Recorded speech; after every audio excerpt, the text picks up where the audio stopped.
বিরতির পর আবারও আপনাদের স্বাগত। যে বিষয়টা নিয়ে আলোচনা করব এই মুহূর্তে, গাঁজা বিরোধী অভিযানে আবারও সাফল্য পেল চুরাইবাড়ি থানার পুলিশ।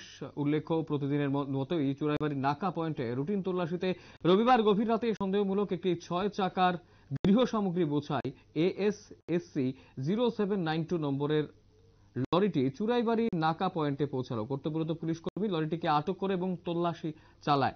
তল্লাশিতে গভীর রাত হওয়ায় সোমবার সকাল 11টা নাগাদ মহকুমা পুলিশ আধিকারিক এবং জেলা পুলিশ সুপারের উপস্থিতিতে গাড়িটির ভেতরে থাকা সমস্ত গৃহ সামগ্রী তল্লাশি করলে এতে 3টি সোফা সেটের ভেতর থেকে বিভিন্ন ওজনের প্যাকেটে 151 কেজি 400 গ্রাম শুকনো গাঁজা উদ্ধার করতে সক্ষম হয়েছে চুরাইবাড়ি থানার পুলিশ, যার কালোবাজারি মূল্য 25 লক্ষ টাকা হবে বলে জানিয়েছে পুলিশ।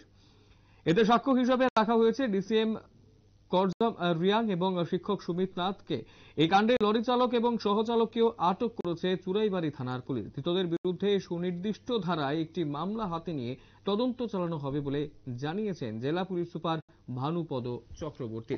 জেলা পুলিশ সুপার ভানুপদ চক্রবর্তী কি জানাচ্ছেন এই বিষয়টাকে কেন্দ্র করে শুনব। জানেন যে আমাদের রাজ্যের মাননীয় মুখ্যমন্ত্রী 19 আগস্ট থেকে সমস্ত ত্রিপুরাতে 16টা নাকা পয়েন্ট শুরু করেছিলেন, ত্রিপুরাকে নেশামুক্ত ঘোষণা করার যে সেই উদ্দেশ্যকে সামনে রেখে। তারপর আমরা রেগুলার এই চুরাইবাড়ি যে নাকা পয়েন্ট আছে সেগুলো এখানে রেগুলারলি আমরা সাকসেস পাচ্ছি। আজকেও আমরা যে গাড়িটা ডিটেইন করলাম এখানে SML একটা গাড়িটা হলো AS28 ASC 020792। এই গাড়িটাকে আমরা ডিটেইন করি। এটার মধ্যে সন্দেহ করার কোনো স্কোপ ছিল না। সবকিছু গৃহস্থলী যে মাল থাকে, টিভি, ফ্রিজ, সুপার সেট, কাপড় চোপড়, লেপ তোষক, এগুলির মধ্যে সুপার সেটের মধ্যে আমরা টোটাল 150 কেজি গাঁজা পেয়েছি এবং 2 জনকে অ্যারেস্ট করা হয়েছে, মুজিবুর আলী এবং জাহাঙ্গীর আলম বলে। একটা NDPS কেস নেওয়া হয়েছে, ইনভেস্টিগেশন চলছে। ওনাদের দুজনের বাড়ি বঙ্গাইগাঁও, আসাম। গাড়িটা আসছিল আগরতলা থেকে এবং যা কাগজপত্র পেয়েছি মালগুলি যাওয়ার কথা ছিল দিল্লিতে। আর বাজার মূল্য যেটা বলছেন, বাজার মূল্য তো হয় না, কালো বাজারের মূল্য প্রায় 25 লক্ষ টাকার মতো। আসলে এই ত্রিপুরার চুরাইবাড়ি এবং আসামের চুরাইবাড়ি দুটা যে গেটে রেগুলার আমরা চেকিং হচ্ছে এবং ধরাও পড়ছে।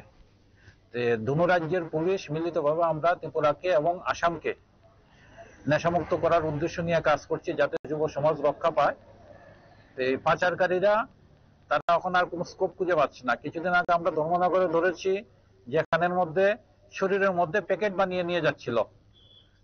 তো বিভিন্ন কয়েকদিন আগে দেখলেন আপনারা মদের যে যাওয়া থাকে সেগুলির নিচে করে নিয়ে যাচ্ছিল। তার কিছুদিন আগে আমরা ধরেছি পেট্রোল ট্যাঙ্কারের মধ্যে, গ্যাসের ট্যাঙ্কারের মধ্যে। বিভিন্নভাবে তারা কৌশল চেঞ্জ করছে তাদের। আপনারা শুনলেন এসপি ভানুপদ চক্রবর্তী কি জানিয়েছেন এবং নিত্য নতুন পন্থা অবলম্বন করে যে নেশা পাচারকারীরা নেশার পাচার বাণিজ্য জারি রাখার একটা প্রচেষ্টা হাতে নিয়েছে তা কিন্তু বলার অপেক্ষা রাখে না।